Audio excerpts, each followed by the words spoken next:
Assalamualaikum warahmatullahi wabarakatuh. Teman-teman yang dirahmati oleh Allah Subhanahu wa taala, yuk kita lanjutkan materi yang kemarin berkaitan tentang bagaimana menumbuhkan sikap yang sesuai dengan ajaran Islam sebagai seorang muslim dan muslimah.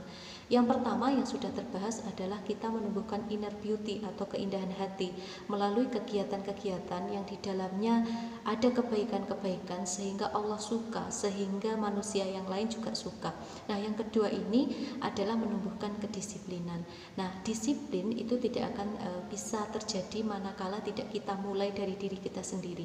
Kita tidak perlu menuntut orang lain disiplin, tetapi dari diri kita sendiri yang harus belajar disiplin dari sekarang. Pernah nggak teman-teman kemudian berjanjian dengan seseorang, lalu seseorang tersebut datang 2 jam atau 3 jam setelah waktu yang ditentukan? Kira-kira teman-teman gimana? Gemes banget, atau pengen emosi, pengen teriak-teriak, pengen ditinggal, sebel, pengen ngedumel dan sebagainya? Pernah nggak seperti itu? Kalau saya pernah, teman-teman. Atau sebaliknya, teman-teman berjanjian dengan seseorang, lalu kita yang datangnya itu terlambat 2 jam atau bahkan 3 jam setelah waktu yang ditetapkan. Kira-kira seperti apa? Ya, bagi orang yang terlambat mungkin biasa saja, tapi gimana teman kita yang menunggu kira-kira?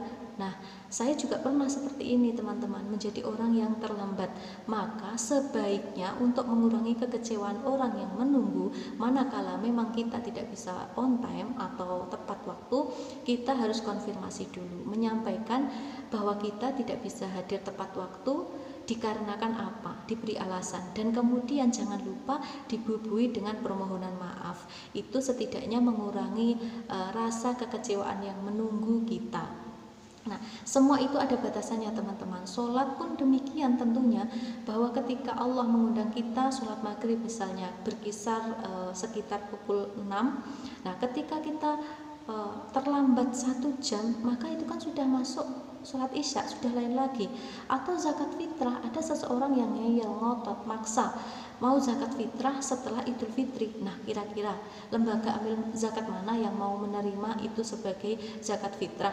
Meskipun maksa, sama sekali tidak akan ada yang menerima bahwa itu sebagai zakat fitrah. Jadi banyaknya alasan atau ngeyel itu kita diamkan saja. Yang jelas kita perbaiki diri kita sendiri, karena disiplin ini penting, dan Allah menjadikan waktu itu sebagai sumpah, maka waktu tidak bisa dimain-mainkan.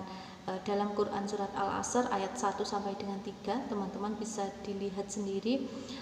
Itu kan Allah bersumpah atas nama waktu, ya, demi waktu, demi masa. Nah, jika sudah demikian, maka kita mulai dari hari ini harus bisa memanajemen waktu itu dengan baik. Yang pertama tentunya kita ibadahnya belajar on time, kemudian menghargai janji. Ketika berjanji kita berusaha untuk tepat waktu, dan kemudian kalau bisa membuat estimasi kegiatan sehingga tiba waktu kegiatan tersebut kita tidak keteteran dan bisa tepat waktu.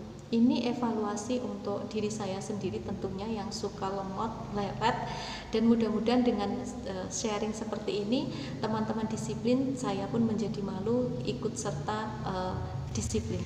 Demikian teman-teman, terima kasih dan mohon maaf.